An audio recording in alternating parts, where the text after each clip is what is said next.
Welcome back to the Donk and Dreamy show. I'm Donk. This is Dreamy. And we're just two Broncos fans who have discovered a very useful invention. Ladies and gentlemen, may I introduce you to the Screaming Pillow. It's for when you lose the frickin' Eagles. Oh, that's what it was for. I was wondering, God.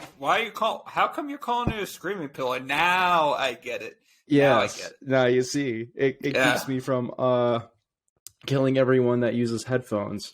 But yeah, this is the Donk and Dreamy show. You can follow us on Twitter at Donk and Dreamy. Our podcast is available wherever podcasts are available. If you are listening by way of Apple Podcasts, please leave us a review because that will really help us with tracking and the algorithms and as building the brand, as they say in the SEO world. And if you're watching us on YouTube, be sure to hit that like button, even if you don't like the video, because it's not like you can dislike it now. And leave a comment down below. Let us know what you think of our takes. And hit that subscribe button. And be sure to hit that little bell too, because apparently the subscribe button doesn't notify you as well. And if you're annoyed about all that stuff, follow us on Twitter at Donk and Dreamy. Like and comment and subscribe to this video. No matter how you go ahead and you like, comment, subscribe, or whatnot, just know that Donk and I are very much appreciative and very much grateful for you either listening to us on your favorite audio platform or watching us on YouTube as well. Thank you. Yeah, you can watch me spill water on myself when I. Oh yeah, that's funny. when I have it all rushed down on me. All right, so let's go ahead and just get this over with. Yeah, losing what to the Eagles. We want to talk about that. Yeah, I mean, we're contractually obligated to, Jordan. I can't guess run so. away from this is what you sign up for when you do a podcast about the Broncos. You gotta talk about the good games and you gotta talk about the bad games. Yeah, and we gotta do that. Boy, howdy, was this one bad? It's like we learned nothing from the Cowboys game. We went back to doing the same old crap. This reminded me of. Let's pretend that the Cowboys game, that nice, sweet Cowboys victory, that was just so great for Broncos country, just riding a mile high, getting into Mile High Stadium with the expectation that we were going to crush the Eagles. And no, that didn't happen and left everybody pretty sad, including me. And it's very, very, very difficult for me to get very upset. But this was a game that I was definitely upset with. Yeah, I mean, I didn't think it was going to be a blowout. By either side. I was thinking I did not expect the Eagles to put up 30 on us. Yeah. Didn't expect Jalen Hurts to look like Patrick Mahomes out there, my lord. Yeah, and everybody was incredibly hopeful before this game, not just because of the Cowboys win, but because Pat Shermer was on the COVID list. And we were like, all right, we're finally going to get a new OC. It's like, are you realizing who's hiring these people? And everyone's like, Mike Shula was with, he was the OC for the Panthers when they made the Super Bowl that they lost, by the way. And I think it was Andrew Mace. He put out the rankings of each offense that he's been OC for, and it's like 28th, 29th. There was one 11th in there. Like, just for the most part, just bottom of the barrel, pretty much, like bottom half, and like bottom like quarter. And so I was like, okay, we're probably going to see a worse offense this weekend. I was right. Like the first two plays, just oh my god, that's when I knew we were going to lose this game. That first drive, those first two plays, when we threw two passes behind the line of scrimmage. We ran the exact same play twice. Yeah. And I'm pretty sure it's because Mike Shula was thinking, well, that didn't work the first time. Let's go ahead and try it again. No, run other plays first before trying the same play again. If an NFL defense stops a play once, they're going to stop it again, especially if you do it on this, like right after you did it. See, I had some hope, right? I was thinking, okay, we were down 10-0. On the first quarter, and that definitely irritated me a bit. But then we tied it at 10. We had some good stuff right there, and I was thinking, okay, you know what? It's going to happen. We have a little bit of a slow start. We've seen that in this offense before, and then we put up 10 points. We tied the game. It's like, okay, everything is handy-dandy right now with this game, and then Ultimately, that was not the case. The Eagles were definitely the better team that day. Congratulations to the Philadelphia Eagles and their Philadelphia fan base for winning this particular game. In terms of what I thought about this game, I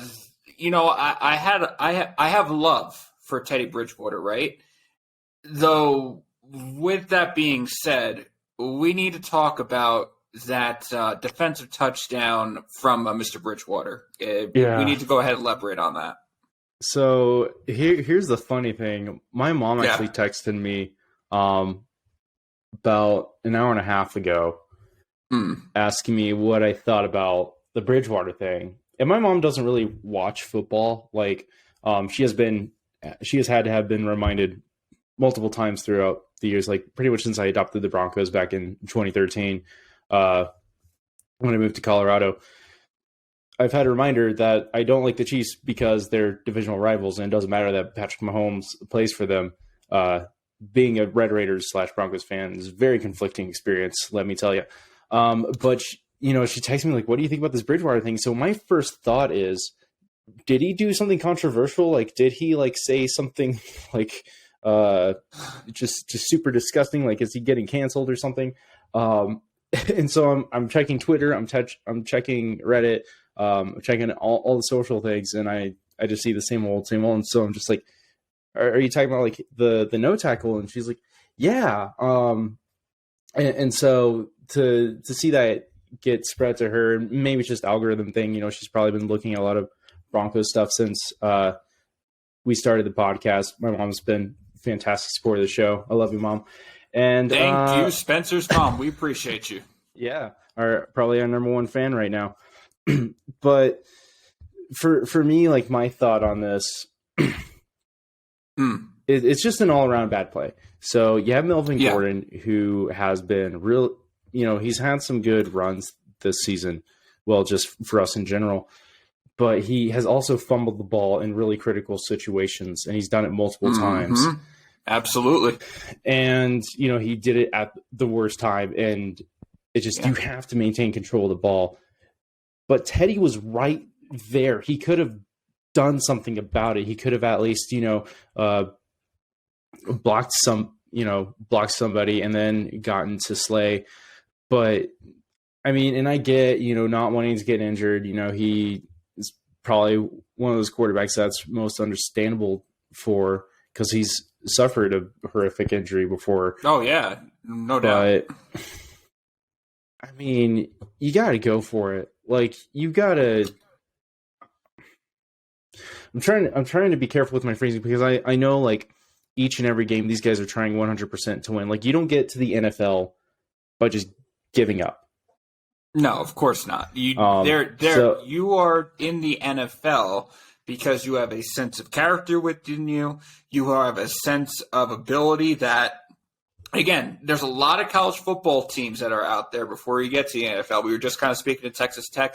A lot of people in the college football don't get the chance to play in the NFL. So if you play in the NFL, you are the top of the top in college.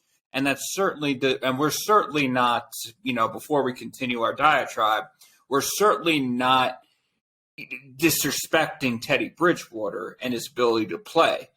But that particular play, I would say it is a little bit questioning, to other people within the Denver fan base, and could potentially be, I'm not saying that it is, but do the Denver Broncos players question that particular play?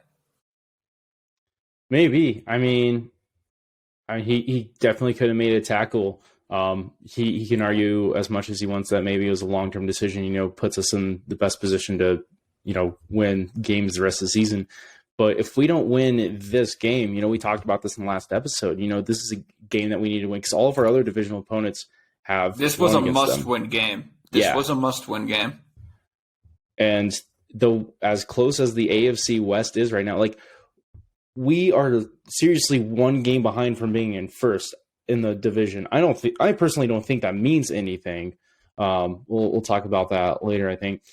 But I mean, that's how close things are. It's going to come down to the wire for playoff chances for AFC West teams. You've got your interdivisional matchups, and you've got all the games in common, that this game was really important, and we could not afford to lose it, I don't think. And now we're heading to the bye with losing this game, and also with having to deal with Teddy appearing to give up on a play. It's really not a good situation. Now, I'm going to give you my dreamy perspective on everything. This week, I think the bye week has come at a great point, because now we can go ahead and we can evaluate some of this noise with Teddy Bridgewater is indeed going to go ahead and die down as we move into our next week. But what I need to go ahead and see now from either Vic Fangio or someone in a leadership position on that team is to let us know what we're going to expect from this particular team. Because, to give up 13, to score only 13 points against this Eagles defense, which I'll remind everybody, Los Angeles Chargers team scored 27 on these guys the week before. So it's not like they have a great defense whatsoever, right? And now, again, credit to the Eagles where credit is. They played some very good defense in our game. But now the question becomes, we've seen Teddy Bridgewater for 10 games. We're 5-5. Where we've certainly been in a better position than we have been in throughout the past 2 years that Vic Fangio has been a head coach. I think this is the longest that we've at least had a winning or at least a 500 record in the past 2 years, right? And so now the question is Teddy, not to spark a quarterback controversy right here, is Teddy Bridgewater going to be the guy moving forward? Or because of this bye week, are we now going to have a little bit of a quarterback competition between Teddy Bridgewater and Drew Lock? Well, Fangio's already committed to Teddy because he's not going to change anything. He's already said McMahon's not going to be fired. Like, that dude should have been fired before Fangio was even in the building. I think at this point, really, Teddy still puts us in the best position to win games as opposed to Drew Lock. He is inconsistent, and we saw that in the past 2 weeks. We saw Teddy, hit those deep passes, and this past week he didn't do that at all. And it was also like the play calling. The play calling was really bad this game, more so than usual, which goes to show why the play caller for that game is the quarterback's coach, and Shermer is the OC, even as bad as Shermer is. But we didn't pass the ball nearly enough. We didn't really attack a whole lot. We kept, establishing the run, which we can do because they don't, they have a bottom half run defense as well. And Javonte Williams is a freaking monster who needs to be given the ball more. Like, when they took him out of that drive, when they were at the goal line, I was, oh my God, I want to see Javonte Williams touchdowns. Also because he's on my fantasy team, but I needed, oh God. And that holding call that called back his touchdown. Oh my God. I really needed that play. And to have it, sometimes I feel like our own refs are biased against us. Like the home team refs, and home refs shouldn't be biased towards the home teams at all. But I feel like we get a lot more holding calls at home games than we do on the road. Well, and to see those penalties continue, man, it's not good. It's not just a quarterback change that's going to fix the season. Well, I mean, at this point, you're about 5-5, 10 games deep. There's no need to go ahead and overhaul the staff right now. We have committed to this particular staff, and we need to go ahead and allow it to be so. My thing going into after this bye week, because thankfully we do, we got to get some. We need to just understand where we are. I don't know if that means, going through film review and just giving ourselves an honest, deep analysis of what we're doing as a football team. I truly believe that if Denver goes ahead, the Bronco players go ahead, that everybody, if they take this week and give themselves a true introspection, understand that about 4 out of our 5 wins came across, and I don't mean to sound so blunt or sound so disrespectful, but garbage teams like the Giants, like the Jets, like the Jaguars, like the Washington football team. One win against the great Dallas Cowboys team. We will definitely need to go ahead and put that out there. But that's where our 5 wins came from. We need to go ahead and get what that particular philosophy, that particular magic from those 5 wins. We need to go ahead and not only translate that into these next couple of practices for these next couple of weeks, but we also need to go ahead and analyze and review, or the Broncos, I should say. The Broncos need to go ahead and analyze what they've been doing with these losses. Now, they need to analyze what has been working, what has not been working, and they need to get themselves a consistent game plan. I think that's the true detriment to this team, and I'm very optimistic. I still believe, even with that loss, Spencer, even with that loss, Donk, I still believe Denver gets a chance. I still believe Denver's getting into the wild card. But we need to go ahead and just honestly tell ourselves what's working and what's not, get this stuff corrected, and make sure that we get into this last stretch, because this is going to be a very tough stretch for us. Make no mistake about it. This is the toughest stretch that we're going to have. First stuff was easy. Now it gets hard. Now we need to understand. Now the question is, can Denver go ahead and, as the old expression goes, when the tough gets going, the going gets tough. Can Denver stay tough and be able to ride this out so we can get at least a wild card spot? That's my question. Yeah, my question is, are we going to be the first to win for the Lions? Like, honestly. Like, don't the way that we've been so inconsistent. Don't put that energy out there, man. Don't do it. Okay, so we have our bye week, and then we have the Chargers, and then we have the Chiefs, and then we have the Lions, and then we have the Bengals. Yeah. And, I know my shtick is to be super pessimistic, but God, the way we played last week is, how can I look at any of those games and be like, yeah, sure, we win that. We win that game, especially the Chiefs. Like, because, I don't think our defense is going to be able to capitalize on those bad plays, because we're just going to get screwed. We aren't that lucky of a team. But yeah, by the way, this is the first time we've had a losing record going to bye since 2017. So not just a couple of years, but 5 years. We don't have a losing record. Yeah, I know. That's what I'm saying. It's the first time. I got you. I misheard you. I'm sorry. And now I'm going to go ahead and put my dreamer perspective on the rest of these games, right? So let's talk about the Los Angeles Chargers, okay? Last couple of times that Los Angeles has been to Denver has not worked out in their favor. So I do believe that's a win. That is most definitely a win.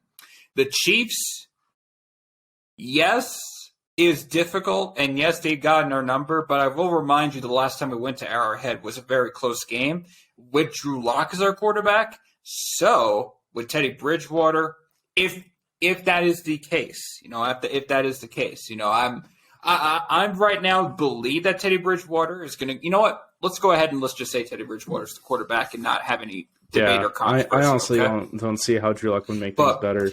But anyway, Teddy Bridgewater, who at this point is getting a little bit better than Drew Lock, I think we can go ahead and take care of Kansas City and Arrowhead. I do believe that. Then the Lions, Spencer, I love you. There is absolutely no way that we give Detroit their first win.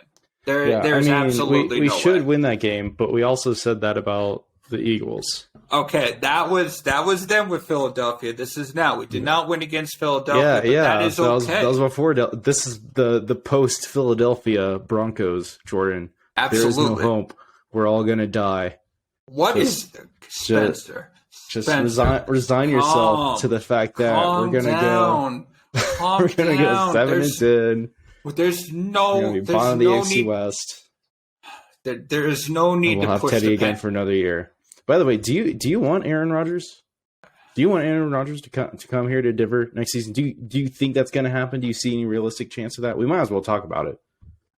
We're going to talk about quarterback change. I give Aaron Rodgers about a 44% chance he comes to Denver. Do I want Aaron here? It would be interesting, But I do believe if Aaron Rodgers comes, Denver's going to pay a pretty price to get Mr. Rodgers. So, I'm not necessarily sure. And the thing about it is, in terms of what Denver does, what their identity is, in terms of our team, it is very much a defensive-minded team. That did not show with Philadelphia, mind you, but our identity is more so predicated on defense. So I would rather the capital we spend on Rodgers, and I don't believe that Teddy Bridgewater is a bad quarterback. We've seen in terms of Teddy Bridgewater's stat line that he has been better than almost all the quarterbacks that have come after Peyton Manning. In fact, I think he's actually performing a lot better than Peyton Manning did his last year in a Denver uniform. So before we pump the brakes, before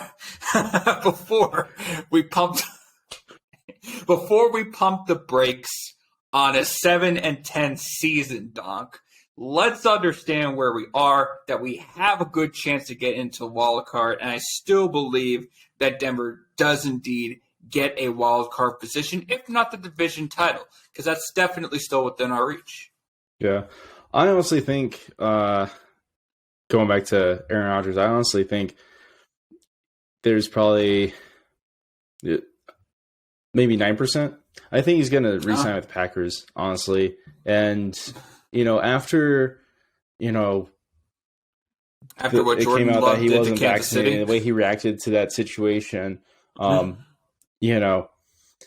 makes me wonder, like, did he use us? Did he use our fan base or organization? Like, for let what? all this stuff come out about him wanting to come to Denver, about him coming to Denver, that he's not going to play for the Packers ever again. And just, pretty much put his balls on the table against the Packers and say, see, this is how much power I should have in the organization. I mean, Aaron Rodgers may have had an argument about leaving Green Bay because he doesn't get any helps like maybe 4 or 5 years ago. But, dude, these last couple of years, Aaron Rodgers has gotten to the NFC Championship with as much help as he can get. A running back. Now, am I saying right now that Aaron Rodgers is not a good quarterback? Hell no. I am not saying that. However, we have seen with Aaron Rodgers, with a great running back in Aaron Jones, but you and I can agree, Aaron Jones is a fantastic running back right now. We can agree that he has had some great wide receiver talent in Devontae Adams. Cobb has been doing well. The pieces that he's gotten in the wide receiving core have definitely helped him. And he's also had maybe not necessarily the best defense in the world, but certainly not the bottom tier defense that he had before, Matt Fleur came into place. So I will say that the leverage that Aaron Rodgers have, as much as I give him, as much respect as I have for him for being one of the best quarterbacks I've ever seen in my life, his leverage is certainly decreased since the past couple of years, my brother. I'm not sure it's decreased because they did restructure his contract so that he would go into free agency sooner. But I think if we'll have the third most cap space in the NFL right now. And we still have to consider re-signing Patrick and Sutton, but say Peyton immediately, like in the offseason, calls up the Packers, says, and Aaron Rodgers' agent just says, look, I can throw a crap ton of money on the table, and I'm willing to give him full say on coaching staff. Not full say, but like a say. And, say like I'll draft these players for you and all this. Basically try to woo him. But yeah, I honestly think he's going to stay in Green Bay. But that is all predicated on the playoffs. Indeed. Which Jordan wanted to talk about because things are getting really interesting right now. And since we're heading into our bye week, we don't have any games to discuss for the Broncos to talk about. So let's spice it up a little bit in the Donk and Dreamy show. All right. So right now I've got the playoff picture on NFL.com pulled up. Me too. Right now, the seeding is for the AFC. We'll start with the AFC first. First place is the Titans. Second place, we have the Bills. Third place, we have the Ravens. Fourth place, we have the Chiefs. Those are our division leaders. Fifth place, we have the Steelers. In sixth place, we have the Patriots. And seventh place, we have the Chargers. Teams as a small note, Steelers, laugh out loud that you tied with Detroit. Yeah, that was pretty funny. Yeah, no, I was really hoping Detroit would win that game because, like, even if you like or dislike the Steelers, you kind of have to admit it would be the most Steelers thing ever to win to a what are they now? Because they've had their bye week, right? Detroit's like about the 0-8 and 1. The 0-8 Lions, yeah. At least you won't go 0-17, Detroit. Golf club, right? Yeah, always look on the bright side of life. Exactly. Now, the teams that are considered on the bubble: the Bengals, the Raiders, the Colts, the Browns, the Broncos, the Dolphins, the Jets, the Jaguars, and the Texans. Yes, the Texans at 1-8 are considered on the bubble. So, this is more just so these teams haven't been mathematically eliminated yet, but logically, yes, they've been eliminated. Honestly, if we're going to go ahead and be completely honest, everyone below the Broncos is already eliminated. Miami is at 3. But let's really break this down. Miami's at 3-7. The Buck Fumbles. I'm sorry, the New York Jets are at 2-7. The Jaguars are at 2-7. The Texans are 1-8. So let's just go ahead and let's already draw like the little pencil. Just already scratch those teams off. No disrespect to these teams. I'm sure you guys are in a rebuild mode. You're going to come back stronger next year. But everybody below the Broncos, no. Nah. Yeah. And even then, like, honestly, to say we're on the bubble, obviously, I'm going to say we are on the bubble. We're not. We are on the bubble. I mean, we're on like the edge. Like we're the part where the bubble's about to pop. Spencer, don't do this. Like we're about to cause the bubble to pop, and it's like, all right, here's all these other teams that are going to. We're about to rise. We're about to rise. It's all right. If we had looked a modicum the same as we did in a Cowboys game, then I'd be more hopeful. But I just didn't see any of that, and so it's really hard for me to have any belief that, one, we're going to make a playoff game, two, that we're going to look good in a playoff game. Because, like, after the Cowboys game, I was like, this thing could totally win a playoff game if they are able to build upon this win and reproduce it, which they had a very good chance to, but we just didn't. Okay. However, with that being said, Denver is 5-5 and is able to look at a playoff still. So let's not write them off. Let's not do that. Yeah. Although I think the chances are really good that we see two AFC West teams in the playoffs. Absolutely. With the way our division's playing. I mean, I think we talked about this already. We're technically one game behind the Chiefs for first place in the division. I say technically because I don't think we're gonna win that. We're gonna win that. It's just we're gonna crazy win how close that is. Like, you look at the AFC East, and at first it was like, oh, Bills have this in the bag, and then Patriots, started to figure things out, and now it's like a really close race between them. It could come down to the wire. AFC North's also pretty competitive. And then the AFC South it's the Titans and nobody else. Like, yeah, let's be honest. Yeah. It's Titans and maybe the Colts. Just maybe. Yeah. But other than no. Yeah. I'm not so certain about the Colts, honestly. No. All right. So do we want to go ahead and move on to the NFC? Yeah. All I'll say is, just kind of looking at to the AFC, we definitely have a changing of the guard, if you will. Some teams are in there pretty good, and some teams aren't. So, we'll have to wait and see how the whole AFC picture plays out. But Bronco fans definitely expect Denver to be in the wild card when it is all said and done onto the NFC. All right. So, in first place, currently we have the Packers. Second place, we have the Cardinals. Third place, we have the Cowboys. Fourth place, we have the Buccaneers. Fifth place, we have the Rams. Sixth place, we have the Saints. And seventh place, we have the Panthers. Quote unquote, on the bubble teams are the Vikings, 49ers, Falcons, Eagles, Washington football team, Giants, Seahawks, Bears, and only because they still haven't been mathematically eliminated yet, the Lions. The Lions are listed as on the God bless you, NFL.com. You just have to be fair, don't you? When there's a will, there's a way. But really, the one thing that sticks out to me on this are the Panthers. You know, Cam Newton scoring 2 touchdowns in his first game back, you know, is impressive. By the way, good for Cam Newton to come back and just have a fantastic game against, by the way, who everyone was favoring to win the Super Bowl at this point, the Arizona Cardinals. Great job for Cam Newton. Good for him. Yeah. They looked really good in the game, but they also had Christian McCaffrey in this game. So, I mean, hopefully you can continue it. It's just like last year with the Patriots, you know, they released him for a reason. And so I'm not so certain that the Panthers are going to make the playoffs. The way the 49ers just manhandled the Rams and dominated, they're starting to look pretty good. And I mean, they're 4-5 now.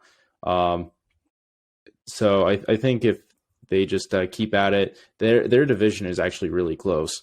Let me get them pulled up here. Yeah, so right now they're 4 games behind first, but the Rams are also, the Rams are the 5th seed right now, and they're 2 games behind them. I'm sorry, 3 games behind them. Honestly, the more intriguing division, and you know, it's kind of funny we're looking at it, but the NFC South, who's going to come out of there? You know, you'd think at first glance it's going to be Tampa Bay, but Tampa Bay has had some really bad losses, and I'm very surprised that Tampa Bay had those. Yeah, I do think Buccaneers will end up winning that division. Yeah. Just because the Saints have been really inconsistent. The Panthers, you know, we'll have to wait and see next week how they play. Now that Cam Newton has some tape again with this particular version of the Panthers. And I mean, I think it'll be Buccaneers. The team that I'm surprised is still in this thing is the Atlanta Falcons. Nah, technically, they just got it. Just absolutely. Yeah, they got crushed by the Cowboys. They got crushed by the Cowboys, but they're 4-5. That was a massacre. I mean, and the Falcons are a cursed franchise. You know, sorry, it's not gonna happen. It's gonna be Buccaneers, Panthers, Saints, and then the Falcons. And the Falcons are gonna be at least. You know what? I'm gonna be bold. They're gonna be 3 games behind first. The Falcons are going to be 3 games behind first. Mm-hmm. So they could potentially have a winning record. Potentially, yeah. But that division is also just incredibly competitive. That is.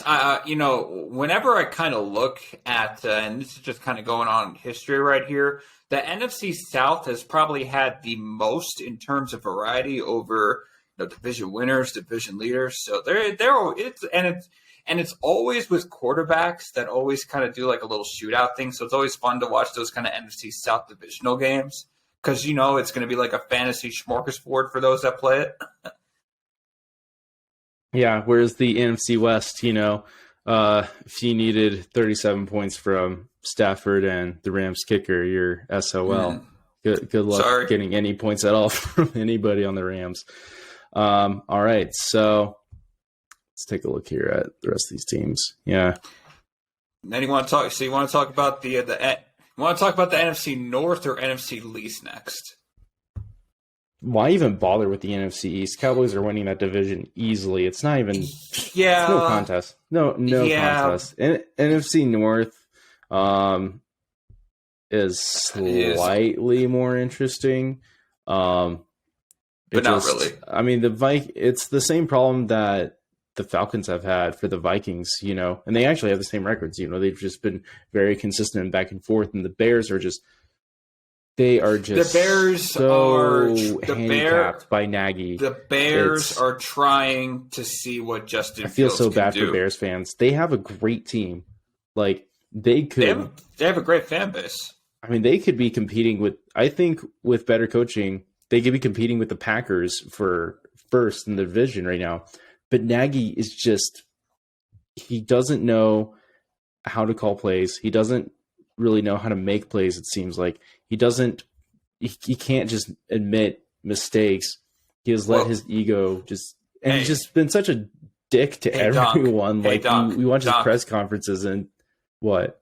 Hey, Donk, are you saying that Nagy is nagging up the offense?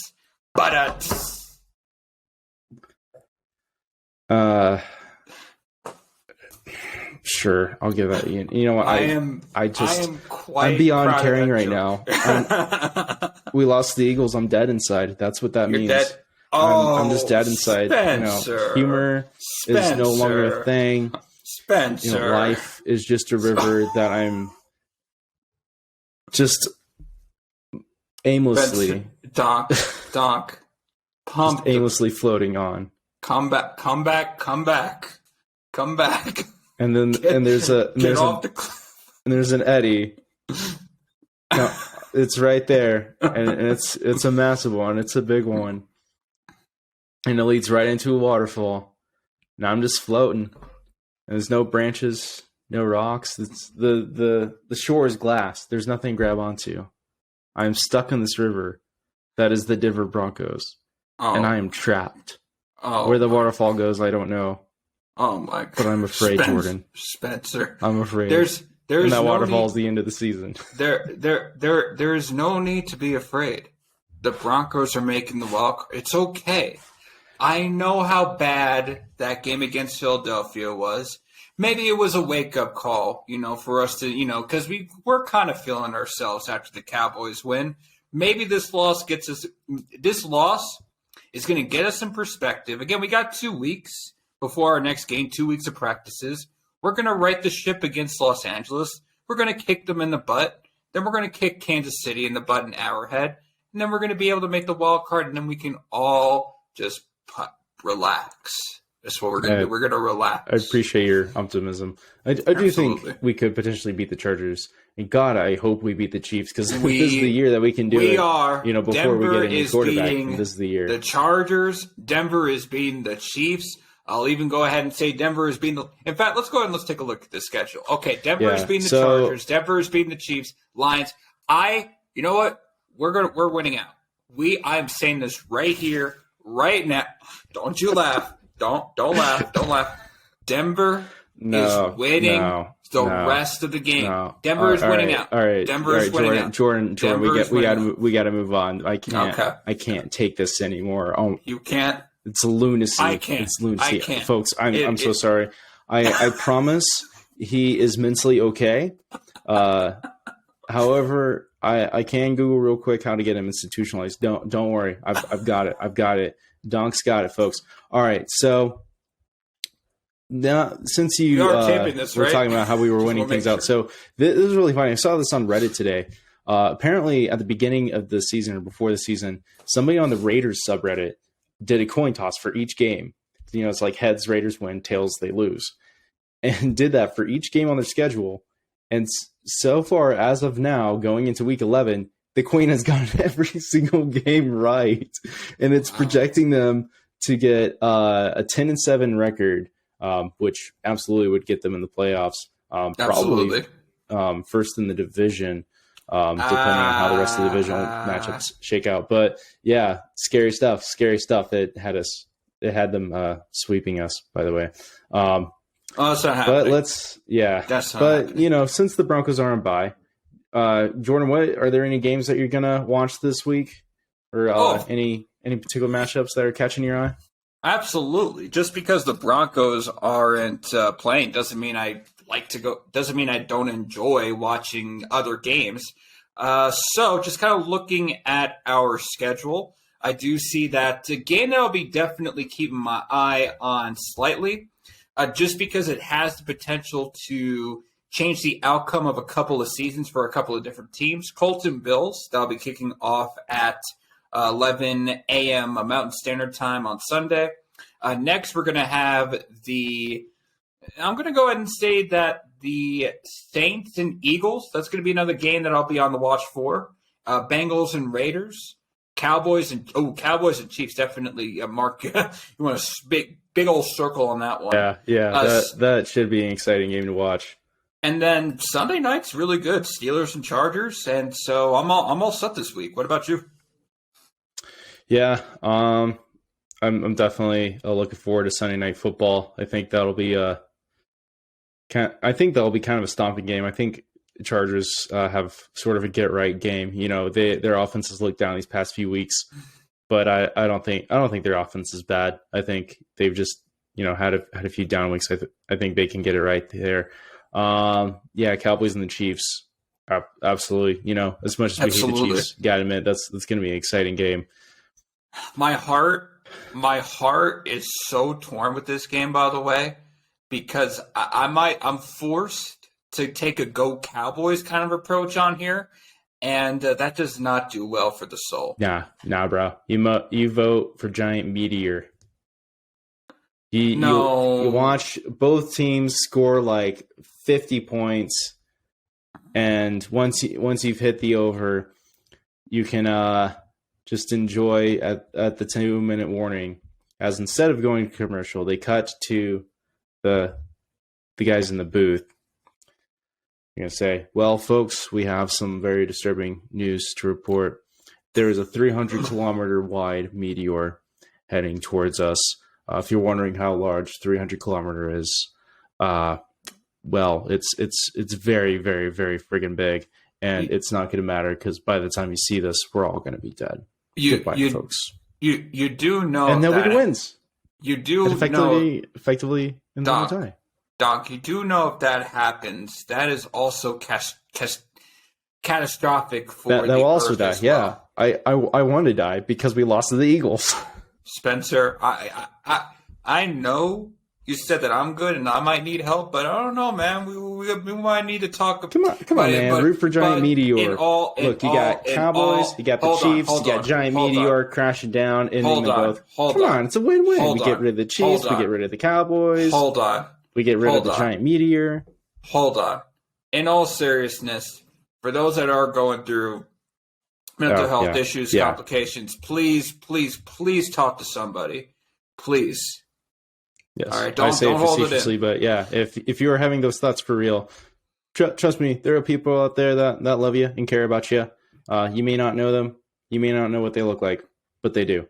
All right, Absolutely. So we'll go back to happy thoughts. Okay. All right, games. So, well, actually, I think as far as games go, there aren't really much more that I'm looking forward to. All right, so but the Pro Bowl voting is now open. Okay. I try to get my vote in, but you have to have an NFL.com account, and I'm not gonna sign up for that. I got Pro Bowl voting things to do. I got stuff. I got snacks to eat, man. All right. Exactly. So, while you think about who you're going to send to the Pro Bowl, here's who I plan to vote on for: Javonte Williams, pretty much all of our receivers, Cortland Sutton, Jerry Jeudy, and Tim Patrick. Now that I think about it, Tim Patrick. I did have another vote, so I'm definitely going to get Kendall Hinton in there. Patrick Surtain, and then Justin Simmons. I think that was all they. Tim Patrick better be on your list. Oh, Tim Patrick. 100%. He should go to the Pro Bowl this season. He is literally the unsung swan hero on this team. It's not even close. Yeah, he has just been absolutely fantastic, and the fact that he didn't get a whole lot of targets in this game either just really speaks to just how bad the play calling was for this game. Well, who else would you send? I'm giving Javonte Williams my blessing. Got him right again this time. Let's go. After that, I'm definitely giving my love to Justin Simmons. He's been playing well. Patrick Surtain has absolutely been a killer for us. Other than that, I want to give it to Jerry Jeudy or Cortland Sutton, but they just not yet for Jeudy. I just have not seen. No. Hold on. Jerry Jeudy can earn his way still. It's still, but it's the problem is the fact that, as my little timer goes off here, let me go and shut that off. The problem is that I just haven't seen enough of him to really justify an all-star voting. Just give me a few more games. Give me a few more games. And if Jerry Jeudy continues to do what Jerry Jeudy does, then he's an all-star. Oh, absolutely. Man, no, I hard disagree, dude. I totally think he deserves Pro Bowl. I understand. Dude, I'm gonna look for a Jeudy highlight tape. I'm gonna send it to you, and you're gonna admit after the show how wrong you were. We don't have time for that right now. For this year. No, even this year. Yeah. All right. Send me one for this year, and we'll talk. My attitude will change. Hold on. So. All right, so I also sent. I forgot about this. I also sent Brandy Mcmanus. Of course, dude, you got it. Come on, man. Dude's Brandy been McManus, so clutch. He is just. Who he reminds me of? He is starting to become the Jason Elam of Bronco kickers for me, and that's a. I know you haven't necessarily been a huge fan. I was about to say I'm gonna need an explanation here, Jordan. So, I'm a New York Broncos fan. Let me. Only been on the. So Spencer, been on the train since 2013. Spencer, kick back, relax, and let old Dreamy tell you a story. All right. Well, back in the day, there was a man called Jason Elam, and he was been our field goal kicker for the Broncos. As long as I can remember. At least for the last past 20 years, because he was there during the Super Bowl era. He's been with us since, I believe, 2008, 2009. Then, of course, we got Matt Prater, and then it was Brandy Mcmanus. But Jason Elam has been the gold standard for Denver Broncos kickers, and Brandy Mcmanus is certainly hitting that mark. Yeah, also, someone that I didn't vote for, but I still haven't actually submitted my vote. So you know what? They deserve it. Albert Okwuegbunam. Dude. Absolutely. I think he's played way better than Noah Fant. And I'm not gonna necessarily say that he's a better tight end than Noah Fant, but I mean he's making plays that Fant isn't. And they were getting targeted pretty similarly at the beginning of the season, but I've seen Fant has been much quieter since I want to say like week 3 or 4. Feels like they've just been using Alberto on more of those kind of plays. And that's the thing about this bye week. Albert Okwuegbunam has been. I hope I didn't butcher that name, by the way. I don't want to. Okwuegbunam. Okay, gotcha.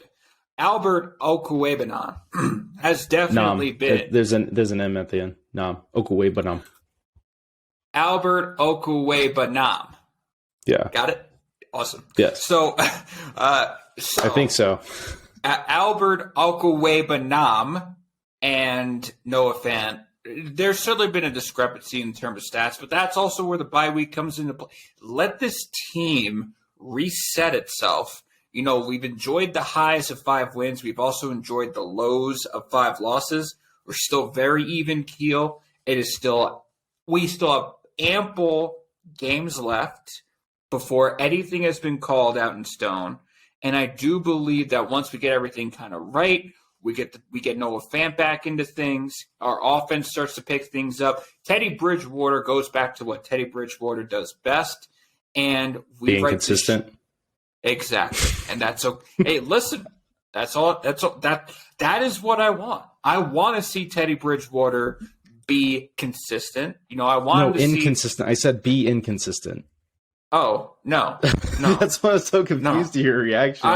Hold on. My fault. This is where you got to turn off dreamy mode, Jordan. I thought you said be consistent. I was like, absolutely, but okay. No. Be inconsistent.